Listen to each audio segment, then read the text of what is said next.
नमस्कार, मी पुष्पा किचनमध्ये आपलं मनपूर्वक स्वागत। आज आपण बनवणार आहोत स्मूदी। हे एक पौष्टिक, चविष्ट व सहजपणे बनवता येणारं पेय आहे। फळे, नट्स, ड्रायफ्रुट्स इत्यादी पदार्थांचे मिश्रण करून ही स्मूदी बनवली जाते। एक हेल्दी आणि पौष्टिक आणि टेस्टी रेसिपी। हे आधुनिक जीवनशैलीत खूप उपयुक्त आणि लोकप्रिय विषय आहे। विशेषतः आरोग्यप्रेमी, फिटनेस करणारे आणि झटपट पोषण शोधणाऱ्यांसाठी स्मूदी म्हणजे फळे, ड्रायफ्रुट्स, सीड्स यांचे मिश्रण जे स्वादिष्ट आणि पोषक दोन्हींनी परिपूर्ण असते। यातून शरीराला नैसर्गिक ऊर्जा मिळते।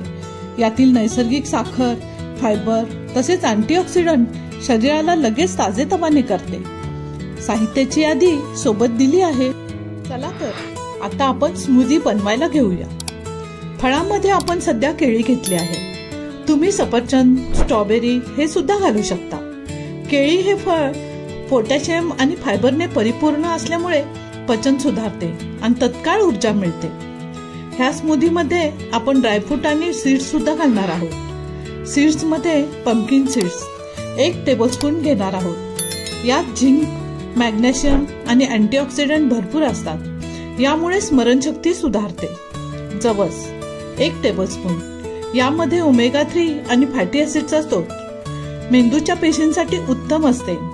सनफ्लॉवर सीड 1 टेबलस्पून, हे व्हिटॅमिन ई ने परिपूर्ण, वृद्धत्व कमी करते। ड्रायफ्रूट बदाम 10 घेतले आहेत। यामध्ये प्रोटीन, व्हिटॅमिन बी आणि भरपूर हेल्दी फॅट्स, त्यामुळे स्मरणशक्ती वाढते। अक्रोड 2 घेतले आहेत। ते मेंदूसाठी खूप फायदेशीर आहेत। मेंदूचा विकास आणि तणावावर नियंत्रण करते। सुकलेले अंजीर 4 घेतले आहेत। लोह आणि अँटीऑक्सिडंटने भरपूर असल्यामुळे मनाची एकाग्रता वाढते। खजूर 4 घेतले आहेत। यामध्ये नैसर्गिक साखर, मॅग्नेशियम, पोटॅशियम यामुळे ऊर्जा मिळते आणि थकवा कमी होतो। बेदाणे 1 टेबलस्पून घेतले आहेत। यामध्ये नैसर्गिक साखर आणि आयर्नचा स्रोत, त्यामुळे मेंदू आणि डोळ्यांना फायदा होतो। काळे मनुके 1 टेबलस्पून घेतले आहेत। यामध्ये आयर्न आणि अँटीऑक्सिडंट अधिक प्रमाणात असते, त्यामुळे मेंदूतील ऑक्सिजन सुधारते। शेंगदाणे 2 टेबलस्पून घेतले आहेत। यामध्ये नैसर्गिक प्रोटीन, हेल्दी फॅट आणि व्हिटॅमिन बी, यामुळे मेंदूच्या पेशीचे पोषण आणि नाडी मज्जासंस्थेचा विकास होतो। एकंदरीत हे सर्व ड्रायफ्रूट, सीड्स मेंदूला पोषण, ऊर्जा आणि स्मरणशक्ती देतात। नैसर्गिक मेंदू टॉनिकच। या पौष्टिक स्मूदीमुळे तुम्हाला त्वरित ऊर्जा मिळते।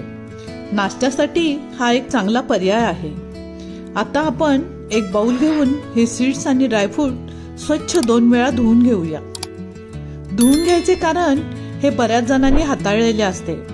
तसेच भिजवल्यामुळे ड्रायफ्रूट मऊ आणि जिवंत, सुपाच्य होतात। पचायला सहज आणि सोपे होते। ड्रायफ्रूट भिजवल्यामुळे स्मरणशक्ती वाढते, मेंदूला बळकटी येते, मेंदूच्या पेशींना पोषण मिळते, त्वचा तसेच केसांसाठी खूपच लाभदायक। भिजवलेल्या ड्रायफ्रूटमुळे कोलेस्ट्रॉल कमी होतो आणि रक्तदाब नियंत्रणात राहतो। भिजवलेले अंजीर आणि खजूरमुळे प्रजनन शक्ती आणि हार्मोनल बॅलन्स सुधारते। तसेच ऍसिडिटी, गॅसवर रामबाण उपाय। अशक्त व्यक्तींना वजन वाढवण्यासाठी याचा खूप उपयोग होतो। म्हणून ड्रायफ्रूट भिजवून खाल्ल्यामुळे त्याचे पोषण अधिक प्रभावी होतं। आता हे रात्रभर भिजवलेले ड्रायफ्रूट आणि सीड्स आपण मिक्सरच्या भांड्यामध्ये घेऊ। खजूरच्या बिया काढून घ्यायच्या आहेत। यामध्ये 2 केळी सोलून घालायच्या आहेत। आता यामध्ये ग्लासभर पाणी घालून मिक्सरला फिरवून घ्यायचं आहे। हा मिक्सर खास स्मूदी करता आहे, पण ज्यांच्याकडे नेहमीचे मिक्सर असतील त्यांनी मिक्सरच्या भांड्यामध्ये या पद्धतीने 30 सेकंद फास्ट मोडवर फिरवून घ्यावे, जेणेकरून स्मूथ, क्रीमी टेक्स्चर असलेली स्मूदी तयार होईल। जोपर्यंत सर्व ड्रायफ्रूट, सीड्स मुलायम आणि एकजीव झालेले दिसत नाहीत तोपर्यंत मिक्सरवर फिरवून घ्यावे। ही पहा, आपली हेल्दी आणि पौष्टिक स्मूदी तयार झाली आहे। अशा पौष्टिक, आरोग्यवर्धक आणि सोप्या घरगुती रेसिपी बघण्यासाठी पुष्पाज किचनला लाईक, सबस्क्राईब आणि शेअर नक्की करा। आणि कमेंट करायला विसरू नका. धन्यवाद.